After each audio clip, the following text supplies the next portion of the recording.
Hello. This is a fridge that was a case of one of those times of should have stayed off marketplace. Paid 50 bucks for it 4 or 5 years ago. Knew it didn't work.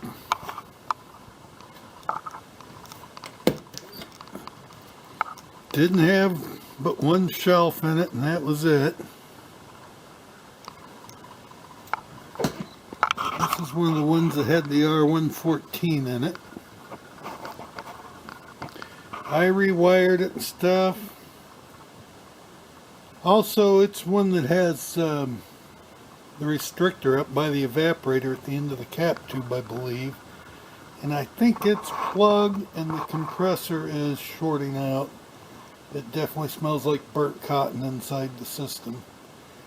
So, I am trying to make some room, and this thing's probably about to become history and get parted out and become a video on how to disassemble one of these. A lot of these older ones had these covers on the back. The systems are already charged and ready, and they put the coil in and the condenser and put the covers on. Some of them you have to take this cover off to get the cover on the inside off. You can see this one's got 2 screws here, so it may come off first from the inside. We'll see. It's still got a rubber grommet around the tubing up here in the top. You probably can't see that well in this light. And a couple heads of rivet type things. So I'm going to take the back off. See if there's something that needs loosened back there too. I got the back cover loose. With the wire going through it and the tubing, it doesn't want to twist and out of the way. So, I've got this loose. Making shadows, aren't they? I'm going to get this control loose, get the wires unhooked. So in order to get the control to pull out enough, I'm going to have to take the sensing tube loose here. Can't get to the wiring to unhook it. Alright, I don't know if you can see it good or not. The panel on the inside was actually hooked on a lip. So I actually had to lift up first, get it off the lip. Now maybe I can get it to come down out of there. Alright, so I got that cover to pull down and off. Ideally, if the grommet wasn't so hard and dried out, you would probably pop it out towards the inside first instead of pulling it down off of it. But the only way I'd have done that was to maybe heat it. I'm getting these bolts that hold the evaporator out are nuts. Yeah.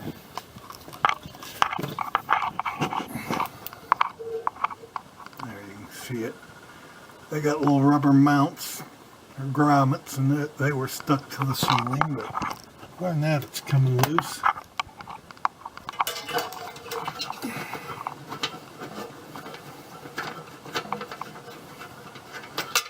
So I got the evaporator loose here. Rubber grommets were stuck up to the ceiling, but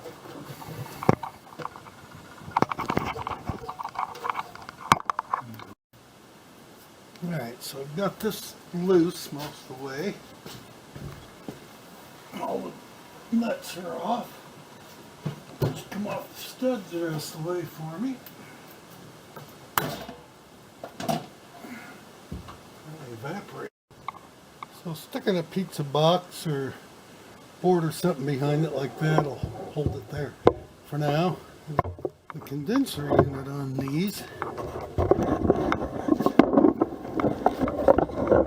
is held to this by a couple of bolts up inside these holes. So I'll have to get them loose to get it to swing out now. I forgot there's also 2 bolts under the front that hold the bottom framework.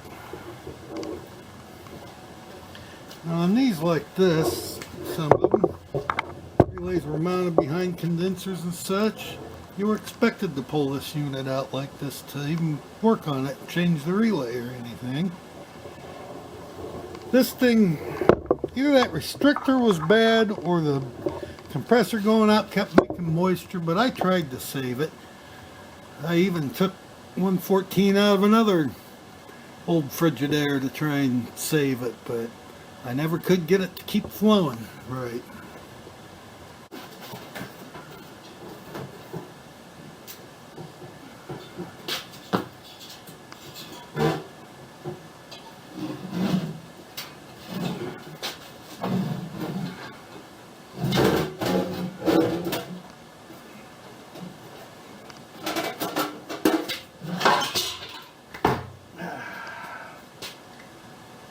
Have it.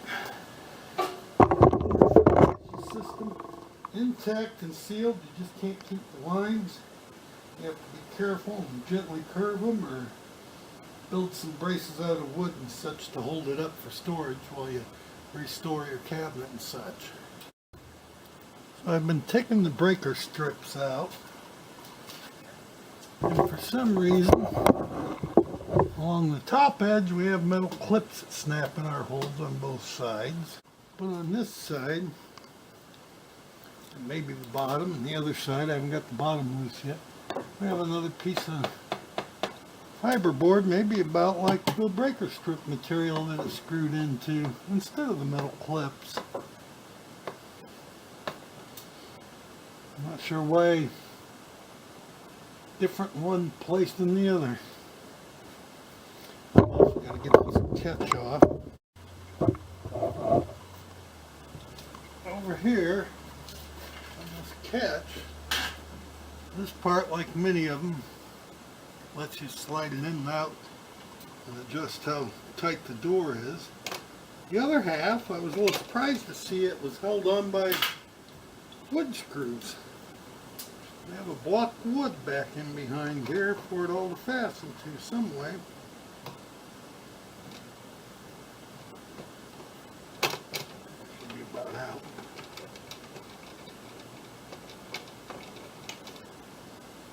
Got a paper shim behind it.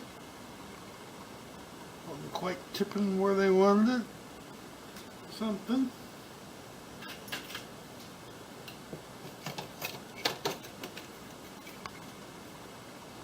A piece of fiberboard on this side with a block of wood in here for part of it. Screw holding it in place.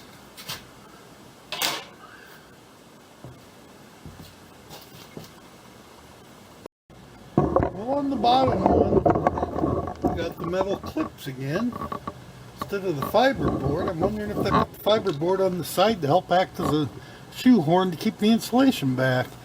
And the bottom one had no oxide cloth on it. Help seal some moisture out if you spilled stuff, evidently. The bottom only. The liner's loose. I don't think it'll fit out with the door on though. So I took this little trim piece off the top corner here.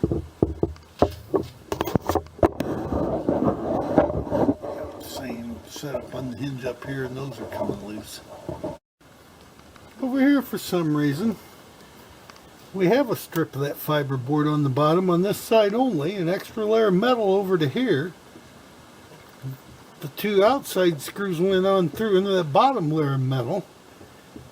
The only thing I can think of is it made the hinge side stronger here in the corner. So I was able to get this light coming out that's around this wiring, but I had to pry pretty hard to get it started.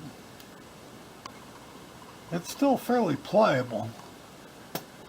And if you pull this towards that direction, same time you push this, it'll go through there. So on this one you could rewire the light, hook another wire to this, pull it on through, get your rewiring done, hook it to the wire you pulled through here and pull it back. Don't have to remove the liner on this one.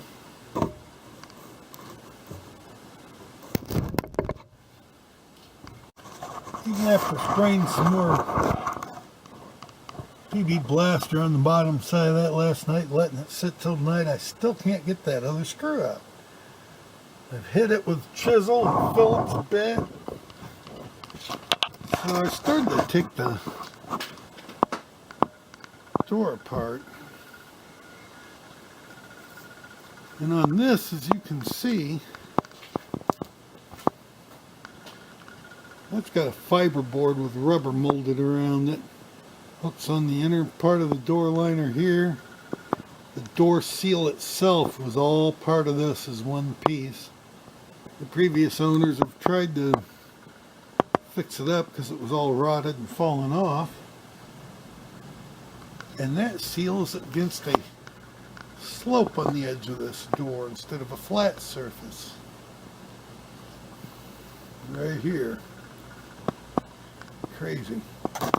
Definitely be a hard one. All you can do is cut it off flush here, good with a razor knife, and put something here.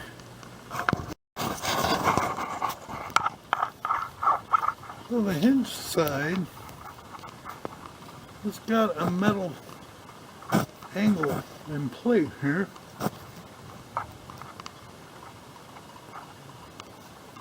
That I didn't have on the top or the latch side. Looks like the bottom has it too. Yeah. Think so. No, maybe not. Maybe that's just the rubber strip. So I must have reinforced the hinge side, and it's still, the gasket fits so tight it was all curled around wrong.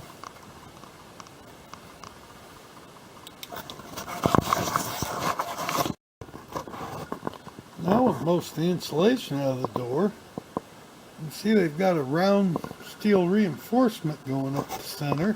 And a brace over that that's pushing behind it. Over to the latch area. Latch has got some no oxide cloth behind it, trying to keep the moisture out of this area from getting in. Looks like it was okay, according to 1-10, whichever inspector that was. Got plenty of sealant on the back side of the emblem area. So whatever it's holding it on doesn't let moisture through. And somewhere back there, whatever there is for a spring-loaded deal on that hinge. Gonna have to look and see. Alright, so actually, it's the top hinge that's spring-loaded. And the bottom hinge should have lifted off, but we're just too rusty, looks like. Humidity managed to make its way into that area.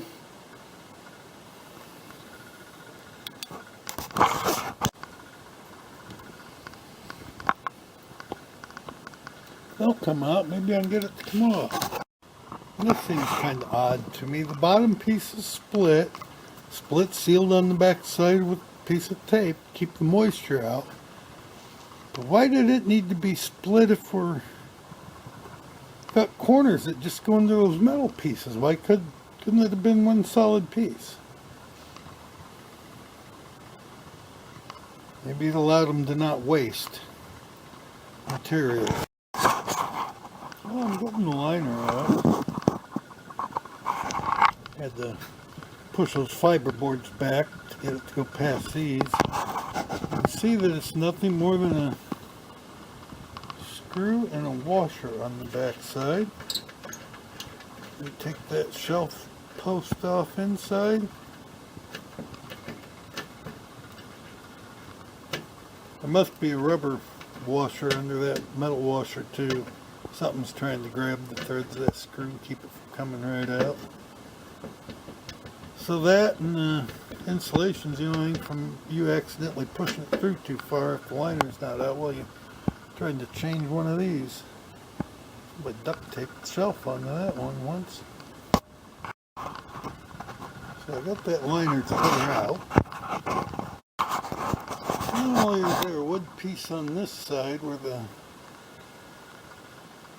catch for the latch was it sticks back here, and there's one on the other side. That must have been to keep the liner from shifting back and forth at the front. And these fiber boards, they're actually riveted over here at the top and bottom and fastened in. That's why they won't come out. So that wooden block is actually bolted in this hole to a steel brace going back here that braces the side of the cabinet, which explains these screws here, evidently, that I wondered why they needed to be there. One of those at least is holding the brace on each side. Maybe both. Oh, I got the wood block out. The brace is free at that end other than the wood block, which evidently should have had one wood screw here like the other side does, I guess. Got a carriage bolt that was holding the block itself here. Getting in the view of the camera.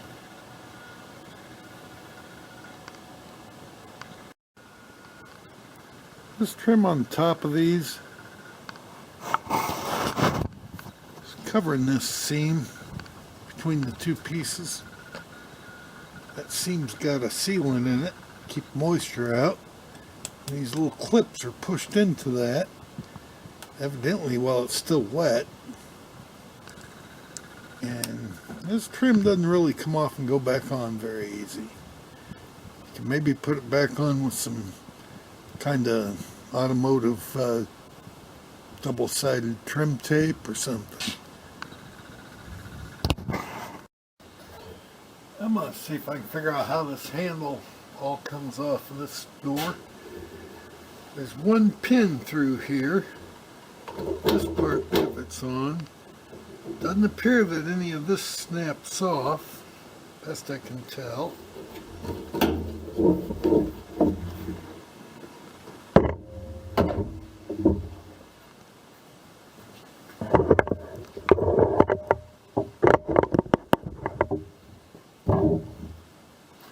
You can see a bolt coming through here.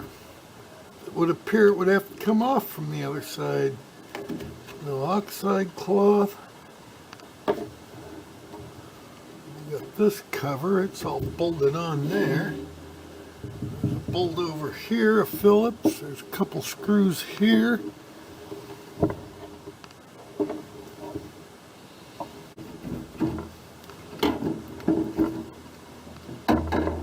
Fix all this loose. Does not remove this from the thing that pushes it from the other side. It doesn't look like, though. Right there, it'll thread off. Just would maybe need to count the number of turns. One,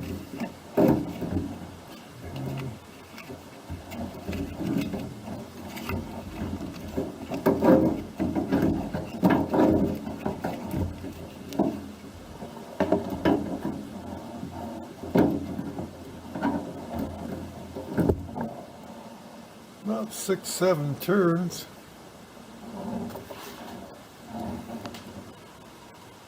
Got a pin through it up in there. Springs, 4 of them all together, it looks like, at least. Actually, that's one spring here. So's the other one. It's 2 springs.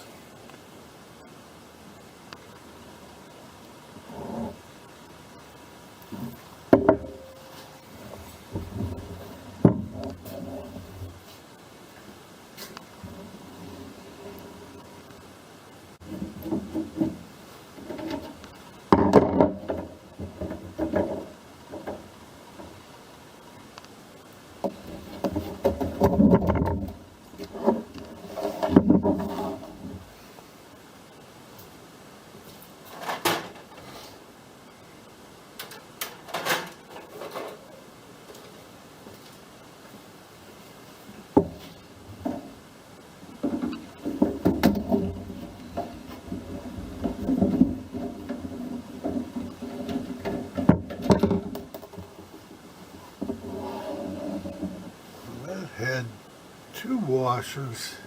I think the one might have been in between them.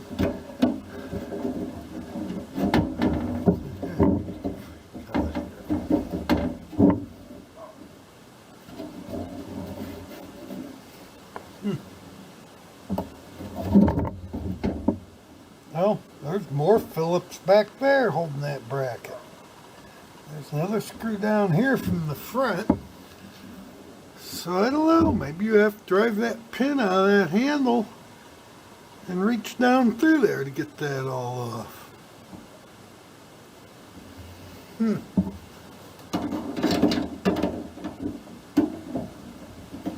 That screw's pretty loose. That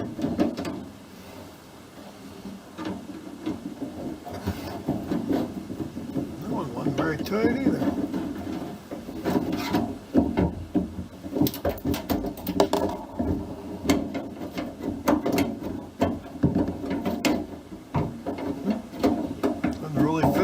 Good with that pin still in there, evidently.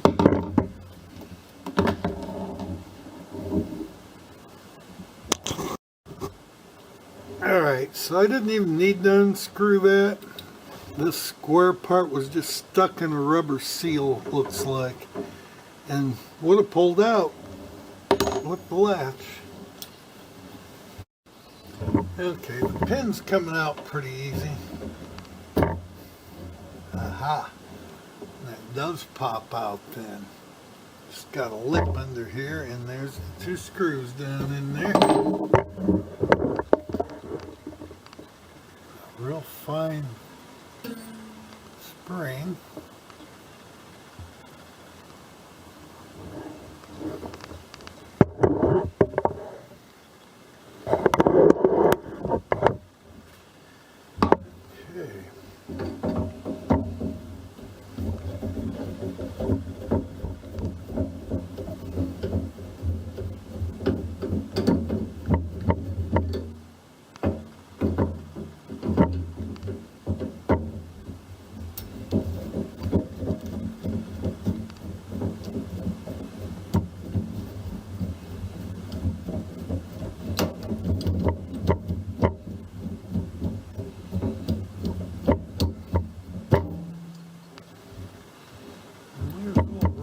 Piece. Guess there's a gasket under it all. Let's look at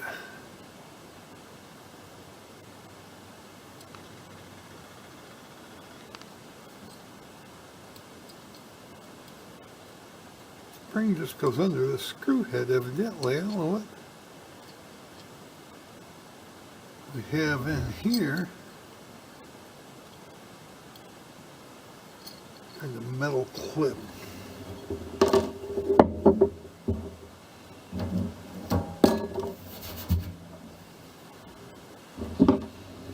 Now, the rest looks like it might have came loose.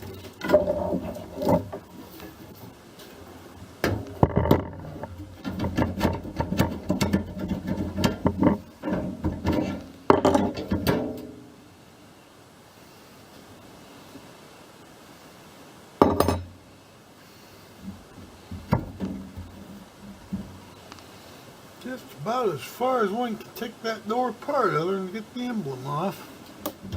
One more lock washers over here.